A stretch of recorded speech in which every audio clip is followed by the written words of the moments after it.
Se você é jovem advogado ou está começando agora na advocacia previdenciária, eu vou te dizer quais são os documentos necessários que você vai precisar entregar para o seu cliente assinar no momento da sua contratação. Eu sou Juliane Ferreira, advogada especialista em direito previdenciário, atuo na advocacia há mais de 10 anos e aqui neste perfil você vai encontrar conteúdo sobre início de carreira e também sobre direito previdenciário. Então aproveita para já se inscrever aqui no canal para você acompanhar o meu conteúdo e também me ajudar aqui no YouTube. Quando a gente está falando de contratação, quando nós estamos sendo contratados, pelos nossos clientes, naquele momento a gente precisa entregar a documentação constitutiva, que é a documentação que constitui o nosso direito de representá-lo. Quais são os documentos que você precisa entregar para o seu cliente previdenciário assinar no momento da contratação?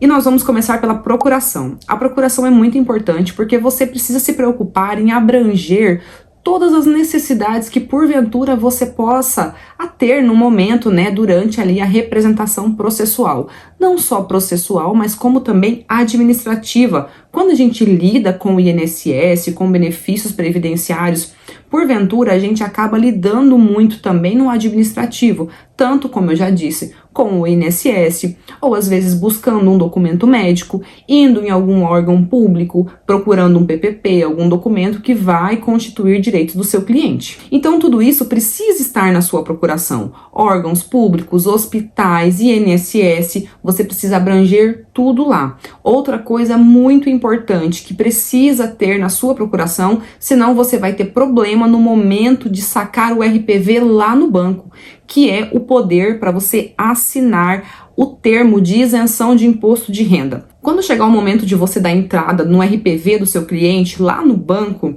se o seu cliente for isento do imposto de renda, vai ser necessário assinar um termo. E esse termo a gente só assina ali na hora. Então vai ser necessário assinar um termo de isenção do imposto de renda.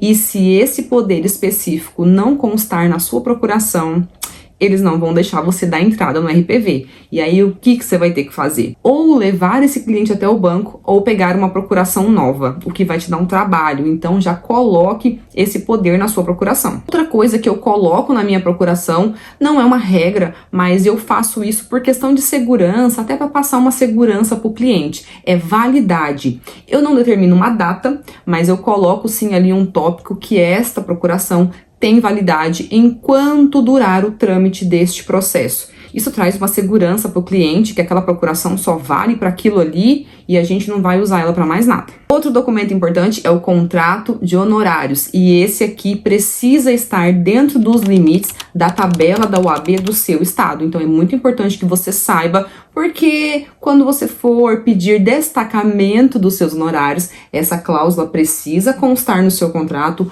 Normalmente os magistrados ficam de olho, ficam fiscalizando, e se eles porventura identifiquem ou achem que tem alguma irregularidade nesse contrato, vai te dar dor de cabeça. Então você coloca no contrato tanto a cláusula de destacamento dos honorários, coloca também a cláusula de confidencialidade dos documentos e das informações ali, que os seus contratos e o seu escritório está em conformidade com a LGPD, que é a Lei de Proteção de Dados. Coloca também uma multa em caso de desistência da ação, quando a ação já for sido protocolada. Então é importante você prever isso também, porque acontece e às vezes você trabalha, você protocola a ação, você tem todo um trabalho de pesquisa, quando a ação está tramitando, o cliente desiste. Então isso acaba evitando também essas situações. Outro documento importante que você precisa ter no seu pacote de documentos constitutivos é a declaração de hipossuficiência. E por que a gente junta a declaração de hipossuficiência em causas que vão para o juizado, por exemplo, Porque normalmente as causas previdenciárias, elas vão para o juizado federal, porque não são todas que vão ultrapassar o teto do juizado, que são 60 salários mínimos. Mas ainda assim é importante juntar essa declaração e pedir a gratuidade, pois teremos pela frente perícia médica, e eu já vi juiz determinando o pagamento da perícia por parte do cliente. Então a gente precisa comprovar sim a hipossuficiência financeira do nosso cliente, e precisa juntar a declaração de hipossuficiência. O próximo documento é a renúncia ao excedente de alçada. O que é isso, né? Nós sabemos que a alçada do juizado são 60 salários mínimos. Então, se hoje eu for protocolar uma ação judicial e esta ação, o valor da causa, ultrapassar os 60 salários mínimos, ele está ultrapassando a alçada dos juizados. Então, ele vai ter que ser protocolizado na vara federal. Lembrando que eu tô falando de processos previdenciários aqui, e na sua maioria são todos na Justiça Federal. Então, ultrapassando a alçada, ultrapassando os 60 salários mínimos, para a gente protocolar essa ação no juizado, a gente precisa juntar a renúncia ao excedente de alçada. Porém, ainda que o valor da causa não ultrapasse os 60 salários mínimos, o juiz vai determinar que você junte o excedente de alçada. Então, na hora de colher ali a assinatura dos seus clientes, já coloca também o termo de renúncia ao excedente de alçada. Outro documento que eu pego a assinatura do cliente, esse a gente não vai juntar no processo, é um documento nosso, é a autorização para uso da senha do meu INSS. Por que eu pego essa assinatura? Porque a senha do meu INSS é a mesma senha do Gov. Então esse é um dado, essa é uma informação muito importante e confidencial. Por isso, eu pego uma assinatura de utilização dessa senha, porque todo previdenciarista sabe que, pelo menos, para instruir o processo, a gente precisa da senha para olhar o CNIS, para olhar os processos administrativos que esse cliente já teve. Por mais que haja discussão sobre isso, gente, tem cliente que nem sabe fazer a senha. Somos nós que fazemos as senhas para ele.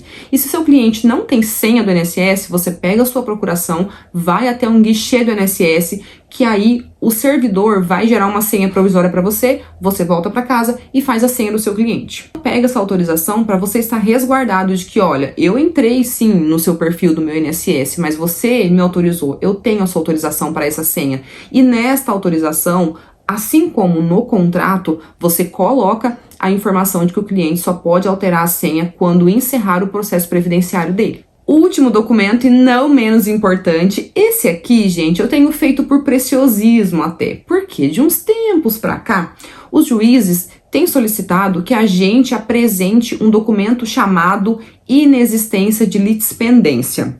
O que é isso, né? A gente precisa dizer, o cliente precisa dizer, às vezes os juízes pedem até de próprio punho, que o cliente diga que ele não tem outras ações com o mesmo pedido. E assim, não me faz muito sentido isso, porque aqui, pelo menos no TRF1, quando eu protocolizo um processo, o próprio sistema ou o servidor gera uma certidão dizendo que não há litispendência, que o cliente não tem outras ações sobre aquele tema.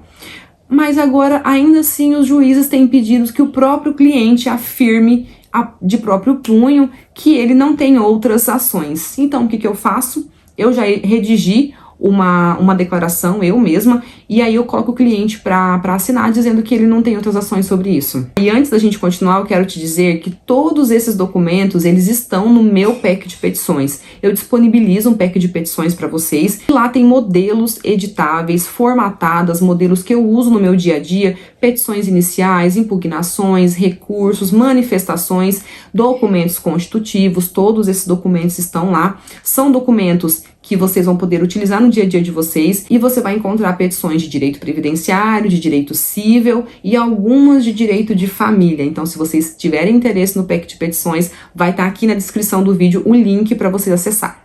Então, esses são os documentos que você precisa entregar para o seu cliente assinar na hora que ele está fechando o contrato com você, na hora que ele está te contratando. Você já deixa tudo organizado, explica para ele o que é cada coisa, o que ele está assinando, porque tem alguns clientes que eles não entendem e eles ficam, meu Deus, o que eu estou assinando tanto papel?